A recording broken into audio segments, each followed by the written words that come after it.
थोड़ा रुक जाओ दोस्त, आइए समझ लेते हैं सबसे पहले कि आपको इस वीडियो को क्यों देखना चाहिए। आपको इस वीडियो को इसलिए देखना चाहिए ताकि आप दुनिया का किसी भी टीचर से पढ़े हो, आपको अपने आप में समझ आ जाए कि आपको किस लेवल तक समझाया गया है। आपका एनसीईआरटी के जो अंदर की क्वेश्चन है वो आपसे सॉल्व होता है कि नहीं है ना, आपकी प्रिपरेशन का लेवल किस हद तक का है, इस चीज को समझने के लिए आपको इस वीडियो को देखना चाहिए। तो सबसे पहले है ना, डिस्कवरी ऑफ सेल का जो टॉपिक है उससे आपका पहला सवाल है ना ये रहा कि जो सेल है ना, उसको किस साल खोजा गया था, किस साल पता लगाया गया था, है ना। तो सेल का जो खोज हुआ था वो 1665 ईस्वी में है ना खोज हुआ था। तो आपका ऑप्शन नंबर ए सही है। यदि बात करें है ना क्वेश्चन नंबर दूसरा का, कि क्वेश्चन नंबर जो दूसरा है ना, कि जो सेल टर्म है उसका नाम कौन दिए थे, उसका नाम कौन दिए थे। तो उसका जो टर्म का नाम है ना, वो दिए थे आपके रॉबर्ट हुक साहब दिए थे। आपको याद होना चाहिए कि सबसे पहले वो 1665 ईस्वी में खुद से बनाए हुए माइक्रोस्कोप से है ना, जो पेड़ का छाल होता है उसमें कॉर्क होता है, उस कॉर्क से कुछ कॉर्क को है ना माइक्रोस्कोप से देख रहे थे। तो वो जो है ना तो छोटा छोटा रूम नाम नजर आया था, और छोटा छोटा रूम को है ना, छोटा छोटा जो रूम होता है उसको लैटिन में हम लोग बोलते हैं सेलुला, और सेलुला से मिलकर बना हुआ है सेल। और वो बोले थे कौन, रॉबर्ट हुक।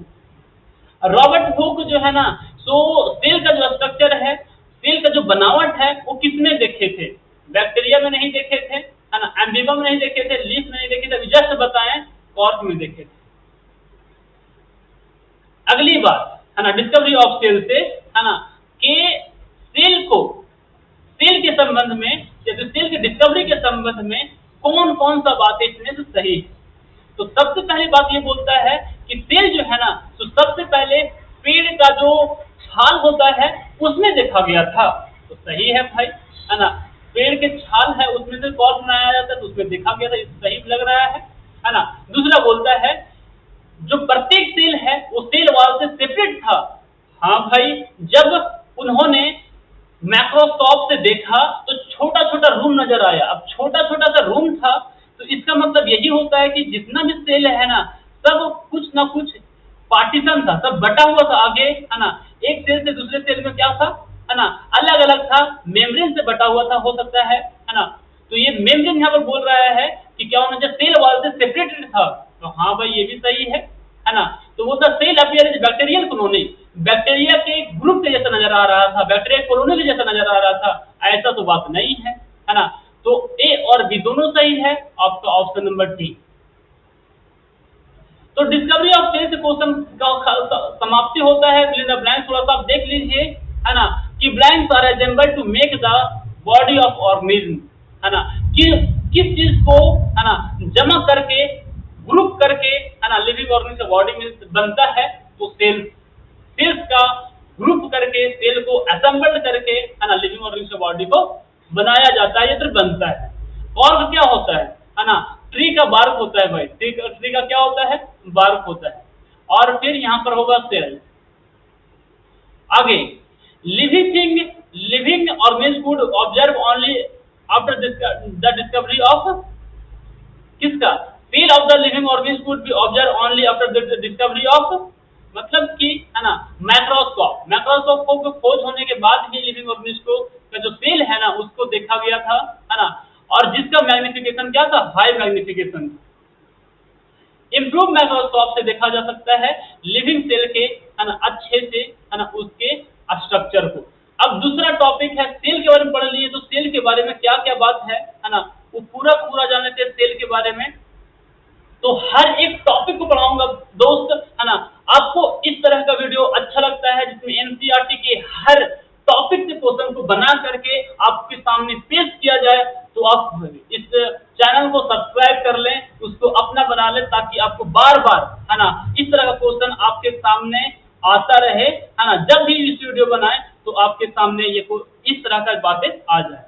तो भाई क्वेश्चन नंबर 8 आपके सामने ये रहा कि which of the following represent the single cell, है ना, इसमें से कौन जो है ना तो सिंगल सेल को रिप्रेजेंट करता है। कॉर्क प्लांट का जो बार्क है ना, छाल है, वो सिंगल सेल नहीं होता है।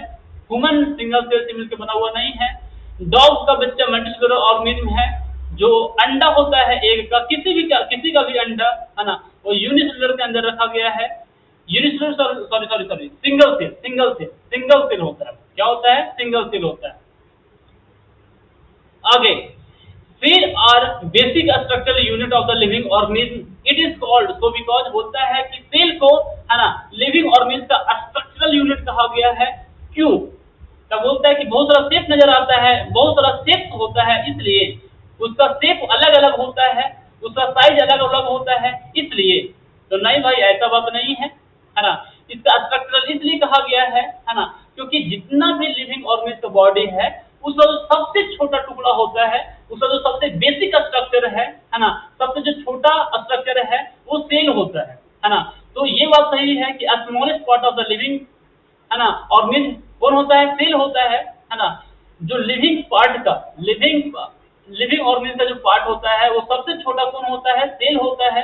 इसीलिए उसको बेसिक स्ट्रक्चरल कहा गया है। क्या कहा गया है? बेसिक स्ट्रक्चरल इसलिए कहा गया है क्योंकि उसी से वो पूरा मिलकर के उसका बॉडी बना हुआ होता है, इसलिए। अब यदि और बात करें सेल के बारे में और भी चीजें, तो सेल को जो बोला जा रहा है यहाँ पर, सेल को डिफाइन किया गया। बोलता है सेल को डिफाइन करो। तो सेल का सबसे अच्छा डिफिनेशन कौन है? तो बोलता है लिविंग ऑर्गेनिज्म का सबसे छोटा पार्ट है। ये वाला बात सही नहीं है भाई, है ना, क्योंकि मान लो कि ये सेल है, तो सेल के अंदर बहुत सारा छोटा छोटा उसमें पार्ट होता है ना। वो भी जो है ना, तो क्या होता है? सबसे छोटा होता है। तो सेल के अंदर आया तो सबसे छोटा तो उसका सेल ऑर्गेनेज हुआ ना, जो सेल का पार्ट है वो ना हुआ, तो सबसे छोटा नहीं होता है। बोलता है part that can be seen under the microscope. नहीं, सेल ये सही बात है, लेकिन सेल का डेफिनेशन नहीं है जो सिर्फ माइक्रोस्कोप से, जो सिर्फ और सिर्फ मतलब माइक्रोस्कोप से दिखता है। नहीं, ऐसा डेफिनेशन नहीं है ना। Starting point of the living organism सबसे स्टार्टिंग वाला पॉइंट को सेल कहते हैं। नहीं भाई, ऐसा बात भी नहीं है। ये बात बिल्कुल सही है आपका एनसीईआरटी का डेफिनेशन कि सेल जो होता है ना, तो लाइफ का स्ट्रक्चरल और फंक्शनल यूनिट होता है। जो लिविंग थिंग है ना, उसका सबसे छोटा है ना जो स्ट्रक्चर होता है, सबसे छोटा जो बनावट होता है ना, जिस तरह से घर ईटा से मिलकर बना हुआ है, सबसे छोटा जो उसका स्ट्रक्चर है वो ईटा है। उसी तरीके से लिविंग ऑर्गेनिज्म जो सबसे छोटा स्ट्रक्चर है, सबसे बेसिक स्ट्रक्चर है ना, वो कौन है? सेल है। तो cell is the structure and functional unit of life. ये आपका बिल्कुल सही आंसर है। यदि बात करें अगला क्वेश्चन का 11 नंबर कि कौन सा इसमें से है ना बिल्कुल सही है ना ऑर्डर को दिखाया है, तो बोलता है पहला देखो है ना, बोलता है सेल से टिश्यू मिलकर बना हुआ है, टिश्यू से ऑर्गन मिलकर बना हुआ है, ऑर्गन से ऑर्गन सिस्टम मिलकर बना हुआ है, ऑर्गन सिस्टम से ऑर्गेनिज्म मिलकर बना हुआ है। ये बिल्कुल सही है। टिश्यू से सेल नहीं बना हुआ है, सेल से टिश्यू मिलकर बना हुआ है, गलत है ना। सेल से टिश्यू मिलकर बना हुआ है, लेकिन और टिश्यू से मिलकर बना हुआ होता है ऑर्गन, ना कि ऑर्गन सिस्टम, इसलिए गलत है। और ये भी गलत है, सेल से मिलकर बना हुआ होता है टिश्यू, ना कि ऑर्गन। तो इस वीडियो को है ना तो यहीं पे एंड नहीं करते हैं, थोड़ा सा इसको भी देख लेते हैं। Blanks is the structural unit of living organism. Cell is the basic structural unit of living organism. तो डिफिनेशन ही है, तो यहाँ पर सेल हो जाएगा।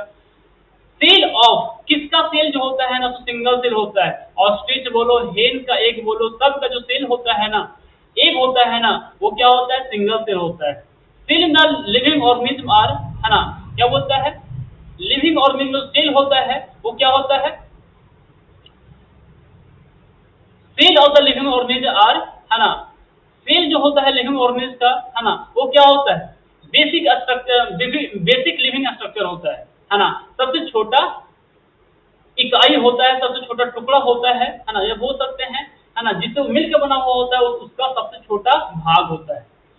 अब जो है ना, तो यहाँ पर है ना आपका एनसीईआरटी का अब तीसरा पार्ट अपने हम लोग पर आ गए हैं कि ऑर्गेनिज्म कैसा, उसका ऑर्गेनिज्म में जो उसका सेल होता है ना, उसमें उसका सेल के नंबर के बारे में, सेल के शेप के बारे में 3 क्वेश्चन अभी आपको बताते हैं। उसके बाद आपको है ना इस वीडियो को पार्ट 2 में इसका पूरा का पूरा यही से शुरुआत करेंगे है ना। तो ये क्वेश्चन 3 नंबर आप देख लीजिए, 3 क्वेश्चन है ना। तो यहाँ पर फर्स्ट नंबर ये है कि which of the following unicellular organism, कौन सा ऐसा इसमें से जो ऑर्गेनिज्म है वो सिर्फ और सिर्फ एक सेल से मिलकर बना हुआ है? तो वो है आपका ह्यूमन मल्टीसेलुलर के अंदर आता है। प्लांट मल्टीसेलुलर के अंदर आता है मशरूम, खुखड़ी, है ना, वो जो है ना मल्टीसेलुलर ऑर्गेनिज्म के अंदर आता है। तो आपको बच्चे पैरामीशियम यूनिसेलुलर ऑर्गेनिज्म होता है। अब क्वेश्चन नंबर सेकंड ये रहा कि सुडोपोडिया किसमें होता है। तो हम लोग जानते हैं सुडोपोडिया जो है ना तो एल्गी में नहीं होता है, ह्यूमन में नहीं होता है ना, एंड पैरामीशियम में नहीं होता है, वो होता है सिर्फ और सिर्फ एम्बीबा में। Red blood cell are, red blood cell कैसे शेप होता है, हम लोग जानते हैं रेड ब्लड सेल का जो शेप होता है बालू साहिब शेप में होता है, गोल होता है, बीच में दबा हुआ होता है ना, उसको बोलते हैं बायोकॉन्केव। क्या बोलते हैं, इरेगुलर नहीं होता है, स्पाइरल नहीं होता है, लॉन्ग और ब्रांच नहीं होता है, कैसा होता है, बाइकॉन्केव होता है, बाइकॉन्केव। तो मिलते हैं अगले वीडियो में और फिर अगले कॉन्सेप्ट के साथ। तब तक के लिए जय हिंद, वंदे मातरम, गुड बाय।